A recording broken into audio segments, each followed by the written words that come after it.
something more. All right, so the key thing for today, we have a very simple objective, and it's not something hard, because if you have done the solving x-intercept or y-intercept, it's kind of similar.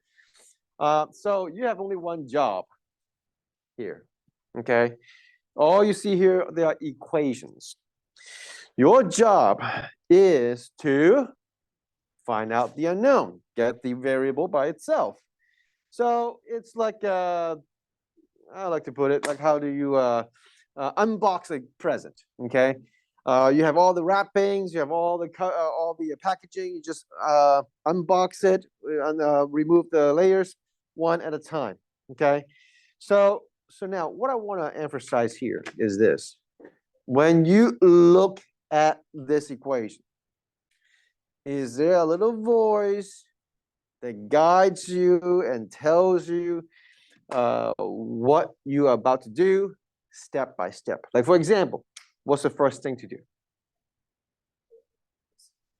Yeah, get rid of the cube root. So to get rid of the cube root, what should we do?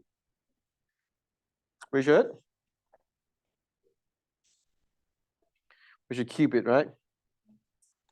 All right, because they're inverses. Okay, we said the word. It's a very powerful word. It's inverse. And now I'm going to tell you. That this is where somebody's going to make a mistake, possibly. Not the right-hand side. The right-hand side should be fine because you're just canceling out the cube root, so that should be good. I anticipate, which I really don't want to, but I know somebody's going to make a mistake on the left, because some people is going to write down the number 9, but it should be the number 27. Okay, I get it. It's understandable. Okay, you see 3 and 3 together. Well, I mean, you're still new to the whole exponent thing, so it's very tempting to put down 9, but no, it's not 9. It's 27. The answer is, oh, and then what? And then you have to divide by 3, right? So that means A is equal to 9. Okay, so A is equal to 9. All right.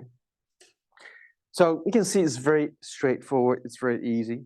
Okay. Very easy right here. And now, if you could, could you go ahead and try number 4 right down below? Okay.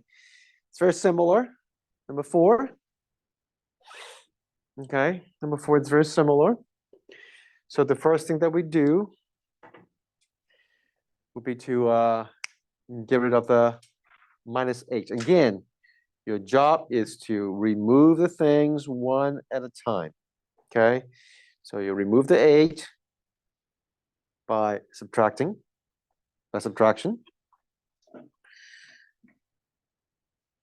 And this is the part I strongly urge you to show your steps. All right, you should have plenty of time. We're not in pre-AP or AC, so it shouldn't be a problem. If you keep both sides, the 4 becomes 64. Okay.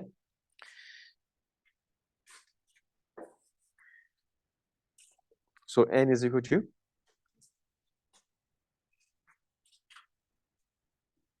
81, not 71, 81.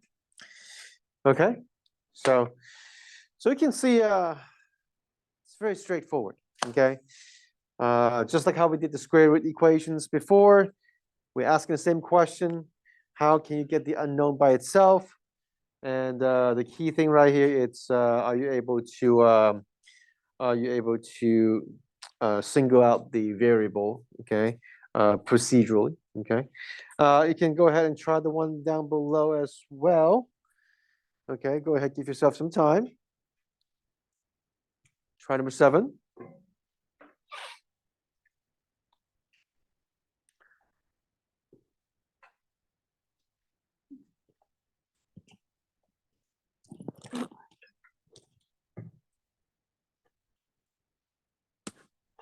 All right, so for number 7,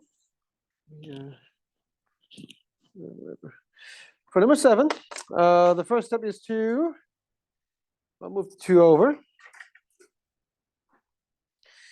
Now, for something like this, it could be a little bit strange because you have this. And now for this particular question, I'm going to elaborate a little bit more in a moment. Okay. Now, you will have this. Okay. Now, there are 2 ways you can go about this this situation.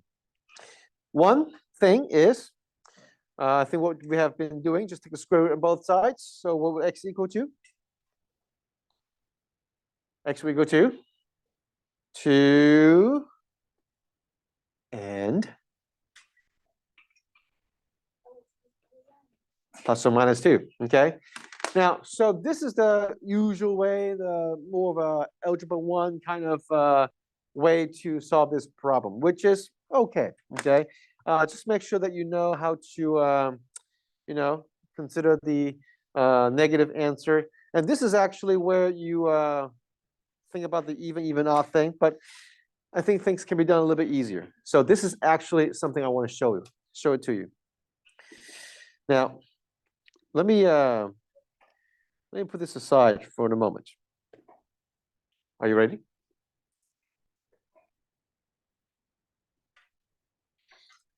Now, this is something that I learned when I was in, I believe, in Algebra 2 or pre-calc.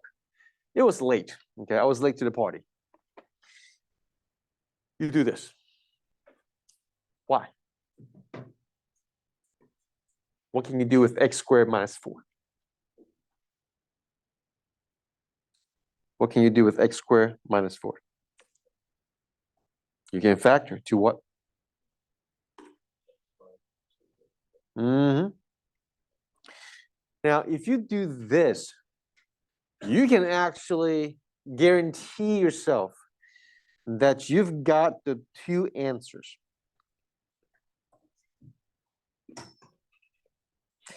You would never, ever miss it. Now, and I understand this one may not be intuitive for some of you at this moment, because when you see x squared equals to 4, the natural instinct is to just go ahead and take the square root, which is totally understandable. If you do that, just make sure that you know there's going to be a plus or minus attached to it. But as you move on to a higher level math, I want to advise you that if you see some sort of x squared equals to a number, okay, when you encounter this kind of scenario, just go ahead, move the number to the other side so that it's equal to 0, and then you just go ahead and factor. And that actually would be more common in the future. Okay, so I want to make sure that you can handle something like this. So as you can see here, example 1, 4, and 7, they are very straightforward. Just go ahead, remove the things attached to the x or whatever variable that is, and then you get your answer. Okay, now we're about to see something like example number 2. Okay, we're going to see something right here.